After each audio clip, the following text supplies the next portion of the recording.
Към кой е заповедта? Към заповедите, към вас и към Кой организатора. с нас? Ето, Горски съюз.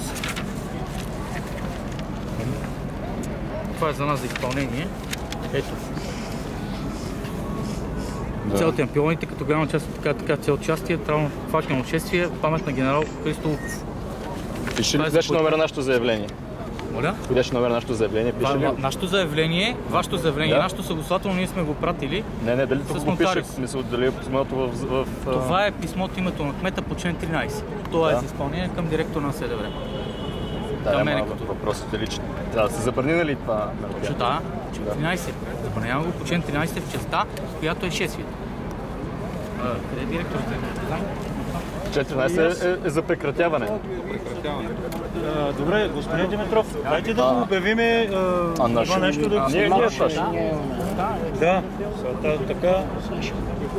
Ще го обясним на хората. Значи да, не се изразява явно правилно. Да, нещо. Вижте, Да. прекратявам провеждането на мероприятието, организирано от Българския национален съюз, комендант господин Пламен Димитров, частта, която не е съгласувано в шествието. Ето това е заповедта. На директора СНДВ и на организатора да изпълнят разпоредбата на член 13, алинея 2 от Закона за събраните митинги и манифестациите и да предприемат действия за преустановяване на мероприятието и за разотиване на участниците в него. Това е заповедта. То нищо не е мотивирано само. Напротив, има мотивиране. Първата част е мотивирана на базата на писмо, получено от Столична дирекция на вътрешните работи. Това писмо къде е? В нас е входирано по Столична община. Може да го видим. Ама то е входирано при нас в общината. На базата на него издаваме тази заповед. То поменато Така ли че- е тук? Абсолютно да. Входящия номер на писмото е 67 От кога е заповедта? От сега. Току-що. Добре, да не може да я получим. Сега само ще направя копия, Да. защото... Кога е Добре, разписано? добре, чак. Кога е разписано? Чий подпис стои отдолу? На госпожа Фандъкова. Кмет на На столица. Фандъкова. Да. Значи ви забранява често.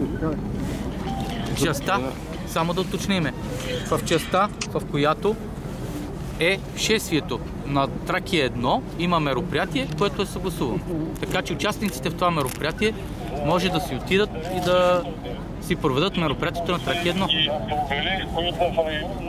Нали Добре, разбрахме се. Добре, значи за да не стане нещо безразборност, малко ще инструктираме хората. Ние сме се развивали с полицията, как да обсъдираме какъв вариант.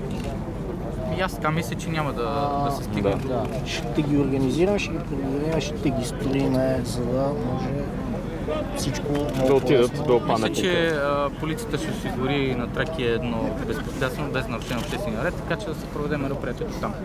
Да.